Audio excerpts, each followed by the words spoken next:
2 weeks after my dad's funeral, my aunt put his paid-off house on the market behind my back. She didn't even notice whose name was printed on the deed. I'm 27 and work as a paramedic.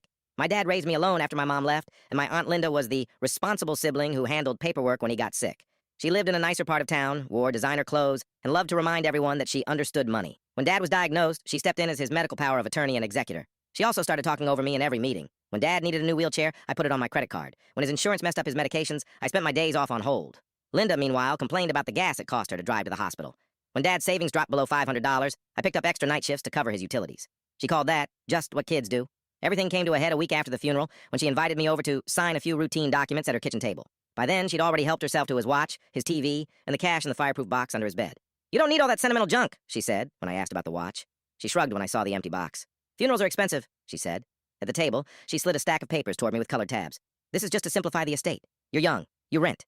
It makes more sense for me to handle the house and send you your share later." There was a sticky note on one page. "Quitclaim." My stomach dropped. I read the line that said I'd be relinquishing all present and future interest in my father's property. I looked up. She was smiling like she'd already won. That was the moment I stopped feeling guilty for not trusting her. What she didn't know was that 3 days earlier, I'd taken Dad's old folder of documents to a lawyer a friend recommended. At the bottom of that folder was a recent deed my father had signed when he refinanced. Linda's name was nowhere on it. The house belonged to him alone, and his will left it directly to me.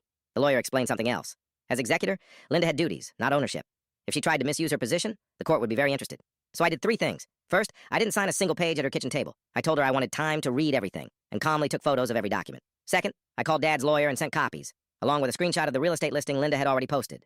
Third, on his advice, I filed a motion to have her removed as executor and emailed the listing agent a short note, proof of my interest in the property and a warning that any sale without my signature would be invalid. The showdown came 10 days later at the lawyer's office. Linda arrived in a blazer and pearls, acting like she was the host. The real estate agent sat beside her, looking awkward. My lawyer and I waited with a neat stack of papers. Linda started.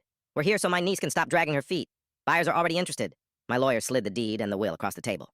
"No, we're here so you can explain why you listed a house you don't own." The agent leaned forward as he pointed to my name on the deed. Then to the clause in the will leaving the house to me. Then to the section outlining an executor's duty to protect, not plunder the estate. Linda went pale. "That can't be right. He said I'd handle everything." "You were supposed to handle it for her," my lawyer said. "Not instead of her." The agent cleared his throat, closed his folder, and stood up. "I'll be withdrawing the listing until this is resolved." 2 weeks later, the court removed Linda as executor. She had to account for every dollar she'd taken from the estate and repay every cent. I moved into Dad's house, fixed the leaky roof, and transferred the utilities into my name. I didn't send Linda a forwarding address. She knows where the house is. Now everyone in the family knows exactly whose name is on that deed.